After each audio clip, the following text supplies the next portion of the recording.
Allez, bonjour les amis, bienvenue sur ma chaîne YouTube et aujourd'hui, j'ai le privilège vraiment d'accueillir une personne que j'estime énormément, à qui j'ai remis d'ailleurs un trophée de 5 chiffres mensuels à Spartacus et potentiel incroyable, vous allez la découvrir pour ceux qui ne la connaissent pas. Elle est du sud de la France, là où les accents chantent. C'est une cousine, parce que moi je suis de Toulouse, elle est de Marseille. Vraiment, ça fait une dizaine d'années qu'elle est dans l'industrie du marketing de réseau. En plus, elle est coach business, les amis, donc une spécialiste pour aider à performer dans les affaires. J'ai le privilège d'accueillir Fouzia Varnas. Comment vas-tu, ma Fouzia? Ah, très bien, je suis honorée d'être à tes côtés, Michel. Eh Tu bien, m'as le mis le feu privilège sur est... Spartacus. C'est vrai, c'est vrai, c'est vrai. Bon, on va en parler, mais le privilège est partagé. Alors, sans plus attendre, tu peux nous raconter un peu ton histoire, ta rencontre avec l'industrie? Tout à fait. Eh bien, donc moi, je suis de Marseille. Juste avant, j'étais au Maroc. Et de par mes origines, mes parents nous ont éduqués en fait pour être toujours dans la sécurité. Quand on est arrivé en France, pour eux, un signe de garantie de sécurité, de réussite, c'était d'avoir un CDI. Toi, tu vas dire lol, mais c'était comme ça. Et du coup, moi, j'ai grandi avec l'idée que pour être heureux, il faut être dans la sécurité. Et quelque part, je voyais que j'avais un appel. J'avais un appel vers la liberté, vers l'entrepreneuriat, vers casser les codes. Et je ne pouvais pas me lancer dans l'entrepreneuriat, j'avais trop peur. Et du coup, je rencontre le MLM, j'étais encore à la CAF, manager, et je rencontre le MLM. Et là, je me dis, c'est l'option rêvée parce que c'est l'entrepreneuriat cadré. Tu n'as pas à t'occuper du branding, tu n'as pas à t'occuper de chercher les produits, les fournisseurs. C'est tout en un, en fait. Et donc là, je rentre dans mon premier MLM. Je suis enthousiaste, je suis à fond, la fusée. Donc, je fais de l'acquisition de clients. C'est le MLM où je t'ai rencontré. Je fais l'acquisition de clients, je fais le développement de réseau, mais je n'ai pas les codes, Ouais, je vois. pas les outils. Et je me fatigue, je m'épuise et je me décourage. Le plan de rémunération change entre-temps. Mais je conçois que quand même, c'est la chance de ma vie, l'industrie du MLM. Et je crois qu'il faut être accompagné. Et du coup, j'ai découvert un autre MLM il y a maintenant 4 ans, je crois. Là, j'ai appris, pareil, auprès des grands. Là, j'ai déplafonné tous mes plafonds de verre concernant l'argent. J'ai pu aller à l'événement GoPro chez Eric Worre aussi, qui est ton homologue aussi anglophone, parce que maintenant que je sais ce qui se passe à Spartacus, nous allons que à Spartacus. Il est hors de... Merci. Non, mais vraiment, vraiment, moi j'ai ma place VIP. J'ai déjà des personnes avec qui je vais venir, ça va être dingue. Et Donc, puis, regarde, je l'ai là. yes! L'expérience va être incroyable. Break and Arrow. Ça va être incroyable. Et donc, du coup, toi, que je comprenne bien, tu bosses à la CAF à l'époque, et c'est quelqu'un qui te démarche à la CAF ou c'est une copine, un pote qui te contacte? Comment ça se passe? Complètement improbable. Mon frère était un ami de mon frère qui l'avait parrainé dans le MLM et qui lui dit demande à ta soeur de te rendre un service. Donc mon frère me dit est-ce que tu peux me rendre un service s'il te plaît, il me manque un client pour faire la prime. Et bien sûr, mon petit frère, je vais l'aider. On est Oui, qu'est-ce qui d'accord. se passe? Eh ben, tu changes d'opérateur de téléphone, ça te coûte rien, tu économises de l'argent et à chaque facture que tu payes, moi je gagne une commission. Je dis, bon, ben, pourquoi pas? Et là, en fait, le fameux technicien, je ne vais pas donner le nom, le fameux technicien du fournisseur téléphone arrive chez moi et il regarde ma bibliothèque, il me dit ah, tu coaches? Oh, il y a des livres de développement personnel? J'ai dit oui. Il me dit je vous invite gratuitement à une conférence sur le coaching en Espagne, une convention internationale en fait. Ouais, bien sûr. Et là, je dis ouais, pourquoi pas. J'étais très méfiante, mais je suis quand même allée. Donc, Ah curiosité. ouais, tu as commencé dans des conditions incroyables. C'est vrai que je me vois, je t'imagine, tu arrives, tu vois ça, c'est compliqué de ne pas démarrer, en effet. Georges Zalouki, Ah, bien sûr. Reynardi, Michel Destruel sur scène. Ah Non, mais waouh. je me mets à ta place. En fait, par contre, c'est vrai que ça a été marrant comment on t'a invité, là. C'est sûr que. Ah, dans une voiture, on va à Barcelone pour une convention de coaching. J'ai dit, mais c'est à quel moment il parle de coaching? Et en fait, à ce moment-là, j'étais quand même en train d'écouter, je prenais des notes et tout. Et il y avait une prime pour être TC. 10 000 euros, tu gagnes 10 000 euros si tu fais ça, ça, ça. Je dis, bon. Ok, moi j'ai déjà mes 6 personnes là. C'est quand? Ils payent quand? Il me dit, mais non, mais tes 6 personnes, il faut qu'ils parrainent aussi des gens. Je fais, ah bon, ok. Et c'est jusqu'à quand? Jusqu'à la fin du mois? Ok. Le lundi, j'avais déjà mes rendez-vous, mes réunions. J'étais Incroyable. à un cheveu d'être testé. À un cheveu. C'était. Alors justement, toi, ça a été quoi cet état d'esprit, parce que regarde, on pourrait dire, tu étais à la CAF, tu vois, bon, les gens vont se dire, mais c'est bien la preuve qu'il y a une histoire d'état d'esprit aussi. Tu avais déjà cet état d'esprit de leader, d'entrepreneur, de personnes engagées, ou c'est parce que tu as eu le déclic, tu as eu un coup de foudre? Visionnaire. En fait, moi, j'étais déjà dans le coaching à ce moment-là. J'étais déjà en train de commencer à me former. Je me formais dans le coaching et j'avais mon cabinet qui était Ouais. en train de vivoter. À côté, j'avais déjà un pied à l'extérieur. Donc, j'étais visionnaire. Donc, vraiment, l'état d'esprit, je pense que tout le monde peut réussir dans le MLM parce que du moment que tu lui donnes la vision, ce qui s'est passé, c'est qu'on m'a donné tout de suite la vision. C'est Si le sûr, gars, convention internationale, là, avec les intervenants voilà, qu'il y avait, c'est sûr. c'est ça. Donc, si le technicien, le fameux technicien, le pseudo-technicien, il m'avait parlé de vendre des shampoings, des programmes de gestion de points, des lignes téléphoniques, non, merci. Sauf que là, en fait, j'ai eu des témoignages, j'ai eu la vision. Et là, je me suis projetée, je me suis identifiée. Je me suis dit, mais s'ils sont capables, je suis capable. Là, Bien il s'est sûr. passé un truc émotionnel. Alors, je sais que tu te développes personnellement. La preuve, tu étais en plus à Spartacus, tu as fait le GoPro, comme tu dis, etc. Toi, tu es plus bouquin, tu es plus audio, tu es plus biopic, tu es plus vidéo de motivation. Et puis, est-ce que tu aurais un top 3 à nous partager, tu vois, des livres ou des audios qui t'ont littéralement impacté ou événement? Excellent. Au départ, les livres. Les livres, au début, c'était des livres. Et ensuite, j'ai découvert les livres audio. Il y a 10 ans de ça, ça commençait à se Ouais, démocratiser, ça commençait exact, à être exact. gratuit. Alors, et j'étais à la CAF et j'écoutais Réfléchissez et devenez riche. Donc, celui-là, ça a été le déclic. Napoléon Hill, ça a été mon premier Napoléon, bouquin. Tu vois, c'est marrant. Napoléon Hill, c'est ça. De Réfléchissez et devenez riche. C'est aujourd'hui que je comprends tout l'enseignement, la puissance de son enseignement. Ensuite, il y a Darren Hardy avec l'effet cumulé. Ça, c'est quelque Tu chose l'as que je vu mets en sur scène en plus. tous les jours. Je l'ai vu sur scène avec le président, l'ancien président des États-Unis. Et un troisième livre, c'est Demandez, vous recevrez, de Jerry X, Esther et Jerry X, Exceptionnel. les lois du consentement. Parce qu'avant de réclamer, il faut d'abord être consentant pour recevoir.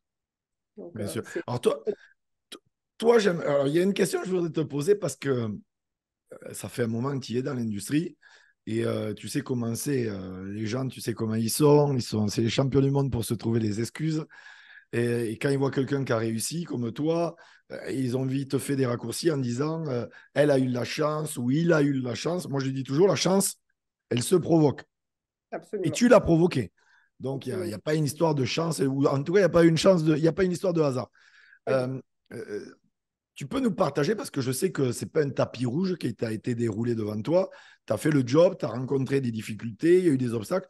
Peut-être une anecdote qui t'est arrivée dans ton parcours et qu'il a fallu que tu te relèves et t'apprennes cette difficulté pour aller là où tu es allé. Simple, c'est ce qui touche le plus à mon cœur, c'est mon fils. Ouais, Donc, il y a 10 ans, il avait 10 ans.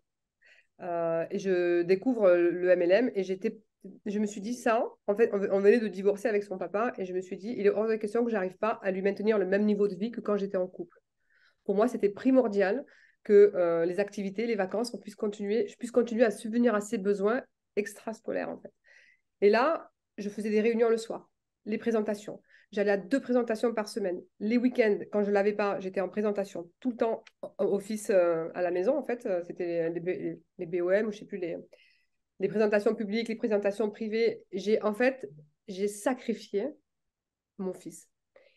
Et un jour, donc je gagnais des compléments de revenus. Pour moi, c'était génial déjà. Parce qu'à la CAF, tu as ta sécurité, mais tu n'as pas d'argent, quoi. En tout cas, tu n'as pas la liberté. Et un jour, il me dit, maman, tout tremblant, je t'aime, mais je vais aller vivre avec papa. Parce que ouais, ça je a veux été dur, ça. avoir... Émotionnellement, pour une maman, c'est très dur. Là, pour moi, c'était la trahison complète. Et je me suis dit, mais waouh. Je lui dis, le cœur de maman, elle est ravagée. Mais le cœur d'une mère, elle sait que pour le bien-être de son, j'y suis émue, le bien-être de son enfant, c'est OK pour que tu ailles vivre avec papa. Mais le cœur de ta maman, il est ravagé. Mais t'inquiète pas, elle a des copines, elle a une psy, et elle va s'en occuper. Donc, il n'y a pas de chance. En fait, je me suis dit, je vais réclamer ma part. Quand je suis allée à cette convention, j'ai dit, lui, il est sur scène, elle est sur scène, mais elle a 2 jambes, 2 bras comme moi, il n'y a pas de raison que j'y arrive pas. Donc, je vais aller décrocher ma part. Coûte que coûte. Ça m'a coûté ça, cette expérience. Donc, c'est une expérience. Je pense qu'il n'y a pas d'erreur. J'ai fait ce que j'ai pu à ce moment-là. Pour moi, c'était la meilleure décision possible. Donc, il n'y a pas de chance. J'ai travaillé, Michel, si tu savais, acharné. En plus, on se moquait de moi à la CAF parce que c'était, mais tu rêves trop, Fouzia. Mais pourquoi tu fais ça? Tu as rencontré le président, mais c'était une photo, c'est pas possible, c'est pas lui, c'est un bonhomme en cire. Tu sais, en plus avec ses cheveux là. Et donc, personne ne me comprenait. On ne me comprenait pas. J'ai marché à contre-courant. J'ai traversé le désert, vraiment. Donc non, c'était C'est pas les de la gens à chance. contre-courant qui changent le monde très souvent. C'est pas justement ceux qui. Ah, non.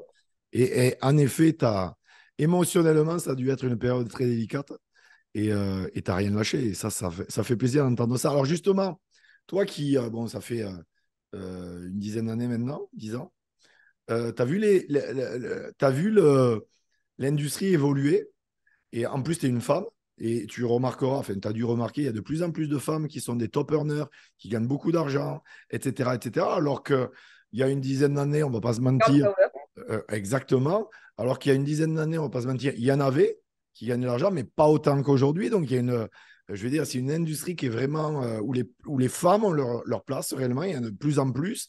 Et moi, j'encourage, tu le sais dans mon discours, les femmes à se lancer et à prendre leur indépendance parce qu'on ne sait pas de quoi sera fait demain. Donc, prenez votre indépendance, mesdames, et montrez au monde qui vous êtes vraiment, parce que ce n'est pas un handicap d'être une femme, c'est une force. Et voilà, allez-y, foncez. Et toi, en tant que femme, ça fait 10 ans que tu es dans l'industrie. C'est quoi ta vision de l'industrie aujourd'hui et la place de la femme, justement? Ah, c'est la liberté, en fait. Aujourd'hui, nous, les femmes, on est multipotentielles. On a cette qualité et cette capacité à capter plein de talents. Mm. On a plusieurs talents. Le marketing de réseau, ça développe tous nos talents. Le talent de leader, de management, en plus, ça touche à des choses du quotidien. Donc, on est pragmatique. Donc, on sait vendre, on va avoir l'humilité de tester les choses. Donc, on va tester les choses, les essayer, faire des feedbacks et ensuite faire des réunions. On sait faire, on adore tchatcher, on adore aider. Les femmes, en fait, c'est autre que on a notre place. C'est fait pour nous, en fait. C'est boulevard, hein. C'est un grand boulevard. Quel que soit le MLM, produits, services, financiers, quel que soit le MLM, j'ai dégommé des garçons, moi. Il y avait des mecs, des leaders, ben, vas-y, j'ai dégommé ces résultats. Donc, les filles, là, si vous m'écoutez, votre place, c'est pas que vous avez votre place à prendre. Elle est déjà là, elle est Bien légitime, sûr. votre place. Donc, comme dit Michel, c'est l'avenir, en fait. Et on est d'accord. Et puis au niveau de la résilience, moi je le dis, les femmes aujourd'hui voilà, elles sont beaucoup plus résilientes que beaucoup de mecs.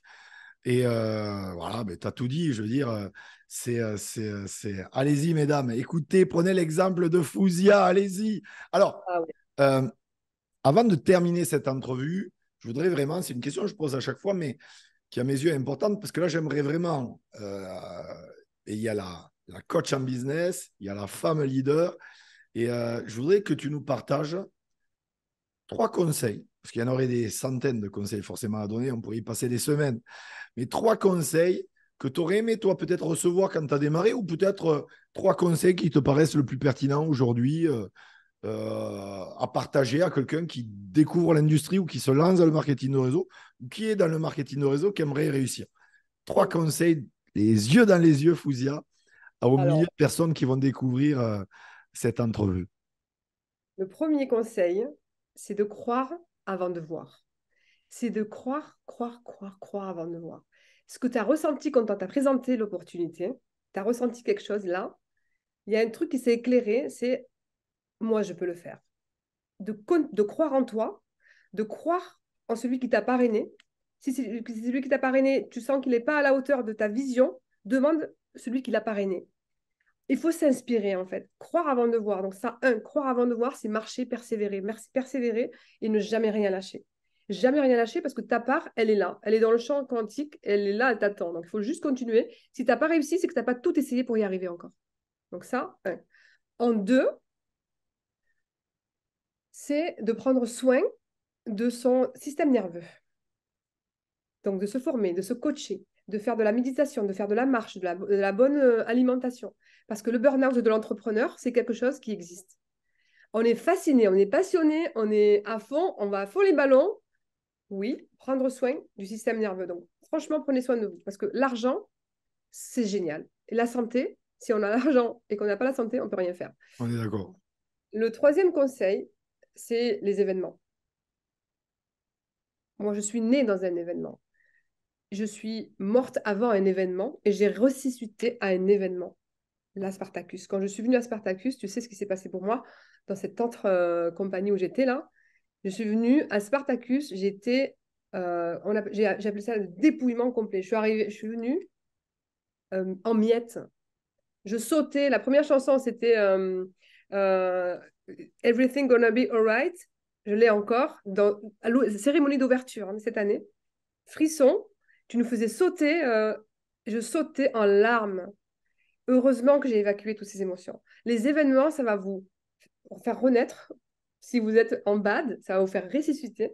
Et si vous découvrez l'opportunité, si vous découvrez, en tout cas, ça va générer quelque chose. C'est incroyable. Donc, les événements, mais je veux même donner un quatrième conseil, c'est raconter votre histoire. Racontez votre histoire, racontez votre histoire. Votre témoignage, au début, même si vous avez l'impression que ce n'est pas inspirant, il y a toujours quelqu'un qui a 1 mètre derrière vous qui a besoin d'être inspiré.